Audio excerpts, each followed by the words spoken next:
में समय बिताती है, जहां उसका सामना एक भयानक चीज से हो जाता है। मेरा नाम मेगड़ा है और मैं 26 साल की हूँ। मैं शहर में एक ऑफिस में काम करती हूँ। छुट्टियों में मुझे शहर की भीड़भाड़ से दूर किसी गांव में समय बिताना बहुत पसंद है। एक छोटे से गांव में मेरा घर एक छोटी झोपड़ी है जो कि जंगल के बिल्कुल किनारे पर बसा हुआ है। पर एक हादसे के बाद मैंने उस गांव में जाना छोड़ दिया। मैं काम से बहुत थक गई थी। मुझे आराम की सख्त जरूरत थी, इसलिए मैंने शहर से बाहर जाने की सोची। मैं अपने घर गई, अपना सामान पैक किया और अपनी कार से गांव की तरफ निकल गई। जब मैं गांव पहुंची तब शाम हो चुकी थी और मैं लॉन्ग ड्राइव की वजह से काफी थक गई थी। मैं सीधे बिस्तर पर गई और सो गई। आधी रात को मेरे कार के अलार्म के बजने के कारण मेरी नींद खुली। मैंने खिड़की से बाहर की ओर देखा, पर वहां कोई भी नहीं दिख रहा था। मैंने अपनी कार की चाबी ढूंढी और अलार्म को बंद किया। जब वह तेज अलार्म बंद हुआ तो मैं फिर से बेड पर लेट गई और सोने की कोशिश करने लगी। थोड़ी देर बाद फिर से अलार्म बजने लगा। मैंने सोते हुए अलार्म को बंद कर दिया। सब कुछ एकदम शांत था। चारों तरफ खामोशी थी। कुछ 5 मिनट बाद अलार्म तीसरी बार बजा। सब कुछ एकदम शांत था। चारों तरफ खामोशी थी। कुछ 5 मिनट बाद अलार्म तीसरी बार बजा। 1 या 2 बार तो फिर भी चलता है, पर बार बार अब मैं जानना चाहती थी कि क्या हो रहा है। ऐसा तो नहीं कि कोई मेरे साथ मजाक कर रहा हो। पर इस समय इतनी रात को मैं पर्दे के पास खड़ी होकर देखने लगी। थोड़े समय बाद मैंने चांद की रोशनी में किसी को झाड़ियों से मेरी कार की ओर आते हुए देखा। वह जो कोई भी था, वह काफी लंबा, पतला और काले रंग का था। वह कार के पास आया और उसने अपने लंबे और पतले हाथों से कार को नोक किया। फिर से अलार्म बजा, पर वह काली आकृति तेजी से वापस झाड़ियों में चली गई। उस वक्त मैं जान चुकी थी कि क्या हो रहा है। मैं डर से कांप रही थी। मैं अलार्म को बंद कर उस चीज पर नजर रखने लगी।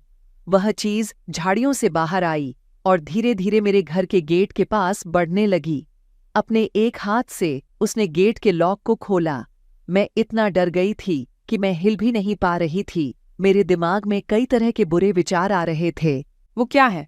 वह मुझसे क्या चाहता है? वह क्या कर रहा है? क्या वह यहाँ से कभी जाएगा भी?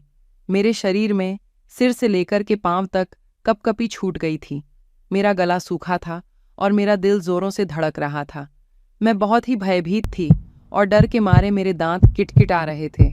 मैंने खुद पर काबू पाया और मैं उतनी तेजी से नीचे चली गई जितनी तेजी से मैं जा सकता। मैं बस लाइट्स ऑन करने ही वाली थी कि तभी मेरे पैर जम गए। वो काली आकृति खिड़की के यहाँ खड्डी डीछी थी। वह खिड़की से अंदर की ओर देख रहा था कि कोई अंदर है या नहीं। मैं जल्दी से अपने सोफे के पीछे छुपकर देखने लगी। तब मुझे समझ आया कि कार के साथ छेड़छाड़ करना केवल उसका अपने शिकार को बाहर लाने का तरीका था। मैं उसके डरावने चेहरे से अपनी आंखों को हटा नहीं पा रही थी। उसकी चमड़ी राख की तरह थी, जिस पर सिलवटें पड़ी हुई थीं। उसकी आंखें छोटी और पूरी तरह से काली थीं। उसकी नाक की जगह पर 2 बड़े बड़े गड्ढे थे। उसके चेहरे पर होठों की जगह बड़े बड़े पैने दांतों की 2 लाइनें थीं। उसकी सांस बहुत भारी और डरावनी थी, जो कि खिड़की पर भाप की तरह साफ नजर आ रही। मैं जानती थी कि वह जाने वाला नहीं है। खिड़की के पास थोड़ी देर तक खड़े रहने के बाद मुझे उसकी फ्रंट डोर को खोलने की आवाज आई। मैंने देखा कि वह दरवाजे के हैंडल को खोलने की कोशिश कर रहा था और उसके बाद उस जानवर ने एक तेज आवाज निकाली। वह आवाज किसी इंसान की तो नहीं हो सकती थी। वह आवाज ऐसी थी कि मानो कोई पागल कुत्ता हड्डी को चबा रहा हो। कहर, गहरी तथा भयंकर जानवर के गुर्राने की आवाज थी उसकी। मैं जानती थी कि यदि इसने मुझे देख लिया तो यह कुछ भी कर अंदर आ जाएगा। मैंने अपने आप को सोफे के पीछे छिपाया। मैं सोफे की परछाइयों में छिपना चाहती थी और बिल्कुल भी आवाज नहीं करना चाहती थी। मेरी आंखों से आंसू बह रहे थे। मैं अपनी नसों की आवाज सुन पा रही थी। मैं बस मरने ही वाली थी। मुझे नहीं पता मैं कितनी देर तक वहां छिपी रही। जब मैं उठी तो मैंने दरवाजे की तरफ देखा। वह जानवर जा चुका था। दरवाजा अपनी जगह पर था और सब कुछ सेफ लग रहा था। मैं सीढ़ियों से ऊपर की तरफ गई और मैंने खिड़की से बाहर की ओर देखा। बाहर रोशनी थी। वहां पर किसी भी तरह का कोई खतरा नहीं था। मैंने इस मौके का फायदा उठाया और अपनी चाबियां उठा लीं।